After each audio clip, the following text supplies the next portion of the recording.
Hello friends, welcome to my channel.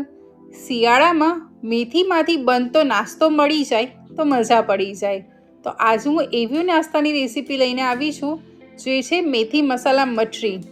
જે તમે એક વખત ટ્રાય કરશો તો કહેશો કે સહેજ બી કડવો બી નહીં લાગે અને કમ્પ્લેટ ફરસી જે બહાર બજારમાં મળે છે એવો ઇઝી ટિપ્સથી જ ઘરે રેડી થઈ જશે, જેને તમે મહિનાઓ સુધી સ્ટોર બાય કરી શકો છો.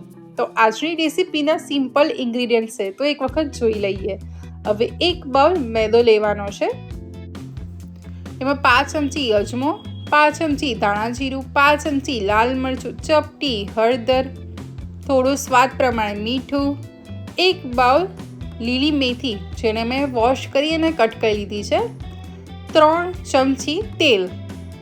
હવે એમાં 2 ચમચી તલ લઈશું. આ બધાને સરસ એવો ડો પ્રિપેર કરી લઈશું.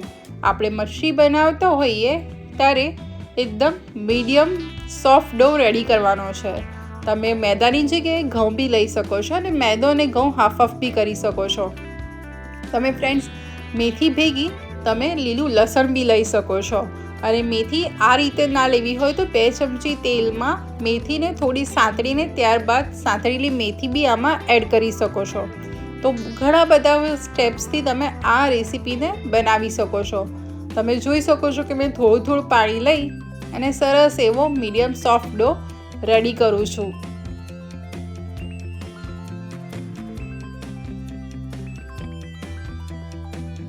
ફ્રેન્ડ્સ, તમે જોઈ શકો છો કે આ રીતનો સરસ એવો મીડિયમ સોફ્ટ ડો રેડી થઈ જાય એટલે આપણે એમાંથી નાની સાઈઝનો પાર્ટ લઈ અને એનો લુવો કરી લઈશું. આ રીતનો નાની સાઈઝનો લુવો કરવાનો છે. હવે આપણે આડની પર લઈ અને થોડોનો પ્રેસ કરી અને મીડિયમ થીક પૂરી વણીને રેડી કરવાની છે.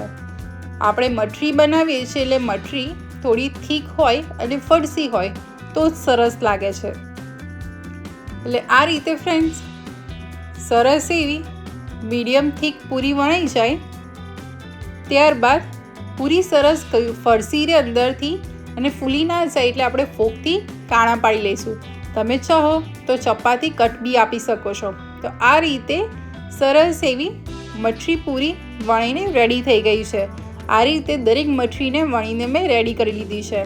હવે મીડિયમ ફ્લેમ પર ગરમ કરેલા તેલમાં જેટલી પૂરી તેલમાં સમાય, જેટલું વાસણ હોય એટલી દરેક પૂરી એમાં એડ કરી દેવાની છે. આ સ્ટેપ કરશો તો પૂરી વ્યવસ્થિત ક્રિસ્પી થશે અને અંદરથી ફરસી બી થશે. અને તેલનું ટેમ્પરેચર જેટલું પૂરીને ક્રિસ્પી કરવા માટે પરફેક્ટ છે એટલું જ મેન્ટેન થઈને રહેશે. જો તમે 1-2 પૂરી તળશો તો પૂરી બહારથી સરસ એવી બ્રાઉન થઈ જશે પણ અંદરથી પરફેક્ટ ફરસી નહીં થાય. એટલે આ રીતે જો તમે પૂરીને તળશો તો બજાર જેવી પરફેક્ટ મઠરી રેડી થશે. તમે જોઈ શકો છો કે હું આ રીતે ફેરવતા બધી પૂરીને સરસ એવી ફરસી તળી લઉં છું. અને આ રીતે પ્રેસ કરીશ કે જેથી એના કોઈ બી પાર્ટ કાચો ના રહી જાય અને દરેક પાર્ટ એનો સરસ વ્યવસ્થિત તળાઈ બી જાય. જ્યારે બી હું આ મઠરી તળતી હોઉં છું ત્યારે હું ફ્લેમ મીડિયમ ફ્લેમ પર રાખતી હોઉં છું, બહુ હાઈ નહીં અને બહુ લો નહીં, કે જેથી સરસ એવી મારી મઠરી તળાઈને રેડી થઈ જાય. ફ્રેન્ડ્સ, તમે અત્યારે જ જોઈ શકો છો કે સરસ એવી મઠરી ક્રિસ્પી થઈ ગઈ છે.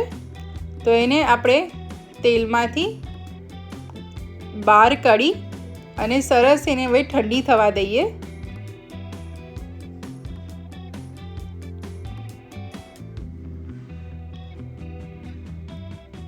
અને એ રીતે હું બધી મઠરી તળીને રેડી કરી લઉં છું. તો ફ્રેન્ડ્સ, શિયાળામાં ખાવાની મજા પડે એવી મેથીમાંથી બનતી મેથી મસાલા મઠરી રેડી થઈ ગઈ છે. આ મઠરી તમે મહિનાઓ સુધી સ્ટોર કરી શકો છો. તો આ રેસીપી ઘરે જરૂરથી ટ્રાય કરો અને કેવી બની મને કોમેન્ટમાં જણાવજો. Good bye.